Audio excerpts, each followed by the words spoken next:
أعوذ بالله من الشيطان الرجيم بسم الله الرحمن الرحيم والذين كفروا بآيات الله ولقائه أولئك يئسوا من رحمته وأولئك لهم عذاب أليم فما كان جواب قومه إلا أن قالوا اقتلوه أو حرقوه فأنجاه الله من النار إن في ذلك لآيات لقوم يؤمنون۔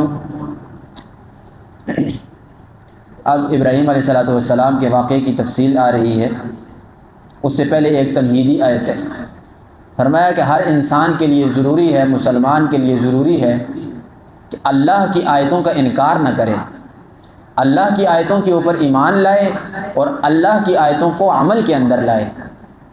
مسلمان کی جو تعریف ہے، مومن کی جو تعریف ہے، وہ یہی ہے کہ وہ اپنے آپ کو اللہ کے سامنے جھکا دیتا ہے، پھر آگے اپنی کوئی بات نہیں کرتا۔ تو اللہ کی آیتوں پر ایمان بھی اور اللہ کی آیتوں کے اوپر عمل بھی، تب جا کر مومن انسان بنتا ہے۔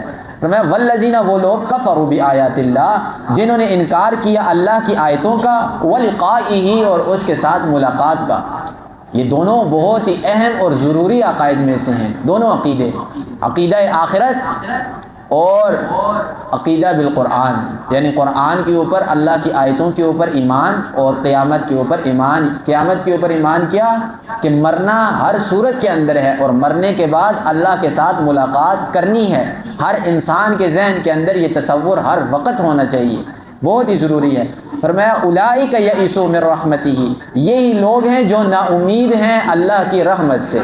اب یہاں پر ایک بات سمجھنی بہت ہی ضروری ہے، اللہ کی آیتوں کے اوپر ایمان اور ان کے اوپر عمل، یہ کس چیز کا سبب ہے؟ اللہ کی رحمت کا۔ اور آپ کو پہلے تفصیل سے یہ مضمون سمجھا چکا ہوں کہ انسان اگر دنیا میں چلتا ہے یا آخرت میں چلے گا تو اسے چلانے والی ایک ہی چیز ہے، وہ اللہ کی رحمت ہے۔ اگر انسان سے اللہ کی رحمت اٹھ جائے تو انسان کے پاس جو چیز بھی آئے اسے وہ فائدہ نہیں دے گی۔ جو انسان کو فائدہ دینے والی چیز ہے وہ اللہ کی رحمت ہے۔ پیغمبر صلی اللہ علیہ وسلم نے کیا فرمایا؟ میں محمد بھی اللہ کی رحمت کے بغیر جنت میں داخل نہیں ہو سکتا۔ تو اندازہ لگایا جا سکتا ہے کہ اللہ کی رحمت کتنی ضروری ہے۔ تو بتا دیا، قرآن پڑھو گے، قرآن سیکھو گے، قرآن پر عمل کرو گے، قرآن پر ایمان لاؤ گے، اللہ کی رحمت ملے گی۔ قرآن کا انکار کرو گے، قرآن کو چھوڑو گے، قرآن کی آیتوں پر عمل نہیں کرو گے، اللہ کی رحمت سے کٹ جاؤ گے۔ جو اللہ کی رحمت سے کٹ گیا، دنیا میں بھی مردود، آخرت کے اندر بھی مردود۔ آج ہم تو بہت کہتے ہیں برکت نہیں رہی، ہمارے گھر کے اندر خوشحالی نہیں، ہمارے اوپر رحمتیں اللہ نہیں کرتے۔ تو اللہ نے رحمت کا جو راستہ دیا ہے، ہم نے اسے کون سا پکڑا ہوا ہے؟ کتنا قرآن سننے والے ہیں، یا کتنا قرآن پڑھنے والے ہیں، یا کتنا قرآن کے اوپر عمل کرنے والے ہیں؟ جب یہ ساری چیزیں نہیں ہیں تو اللہ کی رحمت کہاں سے آئے گی؟ رحمت کا دروازہ تو ہم نے خود بند کیا ہوا ہے۔ قرآن سے بڑھ کر دنیا کے اندر کوئی چیز ایسی نہیں جس سے آپ اللہ کی رحمت حاصل کر سکیں۔ پہلا راستہ، سب سے پہلا راستہ رحمت کا وہ قرآن کریم ہے، جسے اللہ نے رحمت بنا کر بھیجا ہے۔ تو فرمایا وَأُولَئِكَ لَهُمْ عَذَابٌ عَلِيمٌ، یہ لوگ ہیں ان کے لیے اللہ نے عذاب علیم تیار کر رکھا ہے کہ دردناک عذاب اللہ انہیں دے گا۔ عذاب علیم کی تعریف پہلے بھی میں نے کی تھی کہ عذاب علیم اس عذاب کو کہا جاتا ہے کہ جو خود بھی درد کے اندر مبتلا ہے۔ ایسا عذاب ہے کہ وہ دے گا درد تو انسان کو ضرور، لیکن وہ خود بھی تکلیف کے اندر ہے، وہ خود بھی پریشانی کے اندر ہے، ایسا عذاب ہے۔ تو فرمایا فما کان جواب قومہ، ابراہیم علیہ السلام نے جب سارے تذکرے ان کے سامنے کیے نا، سارے دلائل، ساری دلیلیں دی، جب انہوں نے نہیں مانی، دلیلوں کا ان کے پاس کسی قسم کا کوئی جواب نہیں تھا، پھر ایک ہی جواب انہوں نے دیا، الا ان قالوا، مگر انہوں نے کہا اقتلوہ، ابراہیم کو قتل کرو، ابراہیم کو راستے سے ہٹا دو، اب یہ ہمارے بتوں کو بہت زیادہ چھیڑ رہا ہے، اب اسے دنیا کے اندر رہنے کا کوئی حق نہیں، او حرقوہ، یا اسے جلا دو، اسے آگ کے اندر جلاؤ، فَأَنْجَاهُ اللَّهُ مِنَ النَّارِ، پس اللہ نے اسے نجات دی آگ سے، اللہ نے اسے نجات دے دی۔ ابراہیم علیہ السلام کو آگ سے 17ویں سپارے میں آپ نے پڑھا تھا کہ ہم نے اس آگ کو حضرت ابراہیم علیہ السلام کے لیے سلامتی والا کر دیا۔ وہ گل گلزار بن گئی۔ حضرت ابراہیم خود فرماتے تھے کہ جتنا مزہ اس آگ کے اندر آیا پوری زندگی کے اندر ویسا مزہ مجھے نہیں آیا۔ کیوں؟ اللہ کے دین کے لیے آگ کے اندر گئے تھے، اللہ کے دین کی وجہ سے کپڑے انہوں نے اپنے اتروائے تھے۔ تو اللہ نے کیسا سرفرازہ، ایسا سرفرازہ کہ آج ہزاروں سال گزر چکے ابراہیم علیہ السلام کی دنیا سے جانے سے، لیکن ہر مذہب والا، ہر فرقے والا ابراہیم علیہ السلام کی طرف نسبت کرتا ہے، کہتے ہیں میں ابراہیمی ہوں، میں ابراہیمی ہوں، ابراہیم میرے ہیں، میں ابراہیم کا ہوں، چاہے وہ مشرک ہے، یہودی ہے، عیسائی ہے، مسلمان ہے، کوئی بھی ہے، کیا کہتا ہے کہ میں ابراہیم علیہ السلام کی ملت کا پیروکار ہوں۔ ان فی ذلک لآیات، بے شک اس واقعے کے اندر کئی قسم کی نشانیاں ہیں، لیکن کس کے لیے؟ لقوم یؤمنون، ایمان لانے والی قوم کے لیے۔ پھر وہی بات، ایمان دل کے اندر ہوگا تو قرآن کی ایک آیت بھی فائدہ دے گی، ایمان دل کے اندر نہیں تو قرآن ایک مرتبہ نہیں 1,00,000 مرتبہ بھی پڑھ کر سنایا جائے قرآن فائدہ نہیں دے گا۔ ایمان کا دل کے اندر ہونا ضروری ہے۔ اب ابراہیم علیہ السلام کا پھر خطاب ہے ان کے ساتھ۔ وقال، ابراہیم علیہ السلام نے فرمایا، انما اتخذتم، اے مشرکو صرف اور صرف تم نے بنایا ہے، من دون اللہ، اللہ کے سوا، اوثانا، بتوں کو معبود تم نے بنایا ہوا ہے، اللہ کو تم نے چھوڑا ہوا ہے، یہ کون سا انصاف ہے؟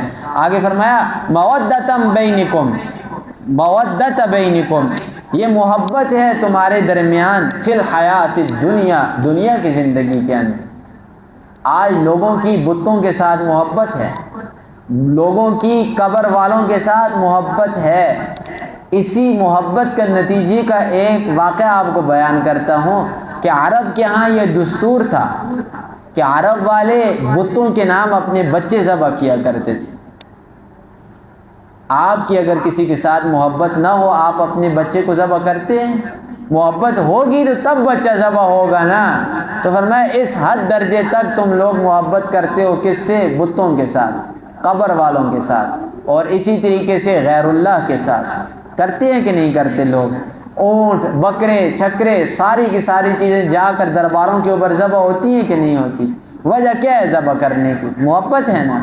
فرمایا لیکن یاد رکھ لیں، فی الحیات الدنیا، یہ جو محبت ہے تمہاری، یہ دنیا کی زندگی کے اندر ہے، آنکھیں بند ہونے سے پہلے تک یہ محبت ہے، آنکھیں بند ہوں گی پھر کیا ہوگا؟ فرمایا ثم یوم القیامت، پھر قیامت والے دن، یکفر بعضکم ببعض، ایک دوسرے کا انکار کریں گے، کہیں گے ہم تو انہیں جانتے ہی نہیں، عابد معبودوں کا انکار کریں گے، عبادت کرنے والے جن کی عبادت کرتے تھے ان کا انکار کریں گے، اور جن کی عبادت کی جا رہی ہے وہ ان کا انکار کریں گے۔ اور یہاں تک ہی نہیں، فرمایا وَيَلْعَنُ بَعْضُكُمْ بَعْضًا، ایک دوسرے کے اوپر لعن طعن کریں گے، ایک دوسرے کو لعنتیں دیں گے۔ وہ کہیں گے کہ تم لوگ تھے جنہوں نے ہمیں دنیا کے اندر گمراہ رکھا رہا، دنیا کے اندر اللہ کو چھوڑ کر ہم نے تمہاری باتیں مانی، اللہ کو چھوڑا تم سے مدد مانگی، ساری دنیا ہم نے تمہارے لیے برباد کر دی، آج تم ہی ہمارے اوپر لعنت کرتے ہو۔ تو آگے سے کیا جواب ملے گا؟ کہیں گے کہ ہم نے تم سے کہا تھا کہ زبردستی ہماری عبادت کرو، ہم نے تو ایک راستہ تمہیں دکھایا تھا، بس وہ راستہ تم نے دیکھ لیا اور تم ہمارے ساتھ کیا کرتے رہے؟ ہماری عبادت کرتے رہے۔ تو اللہ پہلے سپارے کے اندر کیا فرماتے ہیں؟ وقودها الناس والحجارہ، اللہ ان لوگوں کو، عبادت کرنے والے لوگوں کو بھی اور ان پتھروں کو بھی، یعنی بتوں کو بھی اللہ آگ کے اندر ڈالیں گے، جلائیں گے، فرمائیں گے جاؤ تمہارے معبود بھی اور تمہارے عابد بھی جاؤ جہنم کے اندر، تمہارا کوئی مقصد نہیں ادھر جنت کے ساتھ۔ فرمایا وَمَأْوَاكُمُ النَّارُ، ان کا ٹھکانہ آگ ہوگا، وَمَا لَكُم مِّن نَاصِرِينَ، اور ان کا کوئی مددگار نہیں ہوگا۔ مدد کون کسی کی وہاں پر کر سکے گا؟ پہلے بھی عرض کیا ہے کہ انبیاء بھی جو سفارش کریں گے وہ بھی اللہ کے حکم سے کریں گے، اور اس شخص کے لیے سفارش کریں گے جس کے لیے اللہ کی طرف سے اجازت ملے گی۔ اگر اپنی مرضی سے شفاعت بالجبر، جو عقیدہ لوگوں نے بنایا ہوا ہے کہ زبردستی محمد پکڑ کر جنت میں داخل کریں گے، اور لوگوں کا یہ عقیدہ ہے جسے اللہ پکڑے اسے محمد چھوڑائے، جسے محمد پکڑے اسے کوئی نہ چھوڑائے، یہ کفری عقیدہ ہے، یاد رکھ لیں کفری عقیدہ ہے۔ مسلمان انسان رہ ہی نہیں سکتا۔ محمد صلی اللہ علیہ وسلم اگر چھڑا سکتے تو انہیں اپنے چچا سے زیادہ عزیز کون تھا؟ انسان کو دنیا کے اندر چچا سے زیادہ کون عزیز ہوتا ہے؟ تو رسول اللہ صلی اللہ علیہ وسلم نے خود فرمایا چچا باپ کی مانند ہوتا ہے، اور باپ سے بڑھ کر دنیا کے اندر کون ہے؟ کوئی نہیں۔ لیکن فرمایا کہ ابو طالب بھی کیا ہوگا؟ آگ کے اندر جلے گا۔ ابو لہب کا قرآن نے کہہ دیا کہ قرآن میں فرمایا تبت یدا ابی لہب وتب، اور آگے فرمایا سیصلی نارا ذات لہب، آگ کا شعلہ یہ آگ کے اندر جلے گا۔ تو اسے نہیں بچایا جبری سفارش کر کے، اور لوگوں کو کیا محمد رسول اللہ بچائیں گے؟ تو فرمایا وما لکم من ناصرین، کوئی مددگار نہیں ہوگا۔ پھر سفارش کی بات آ گئی تو یہاں پر یہ ذہن میں رکھ لیں، ان لوگوں کی رسول اللہ صلی اللہ علیہ وسلم سفارش کریں گے جو گنہگار ہوں گے، جن کی نیکیاں کم ہوں گی، گناہ کچھ زیادہ ہو جائیں گے، ان کی محمد رسول اللہ سفارش کریں گے، اور اللہ اس سفارش کو قبول بھی کریں گے، جنت میں داخل فرمائیں گے۔ لیکن رسول اللہ ہرگز مشرک کی سفارش نہیں کریں گے، اور نہ ہی اللہ اس سفارش کو قبول کریں گے۔ پہلے تو محمد رسول اللہ سفارش ہی نہیں کریں گے، بالفرض اگر آپ ایک وقت میں مان لیں کہ محمد رسول اللہ مشرک کی سفارش کریں گے، لیکن اللہ اس سفارش کو مانیں گے نہیں۔ اس چیز کا بیان ہے وما لکم من ناصرین، اے بت پرستو، اے اللہ کے علاوہ عبادت کرنے والو، وما لکم من ناصرین، تمہارے لیے کوئی مددگار نہیں ہوگا جو تمہارے لیے قیامت والے دن مدد کرے۔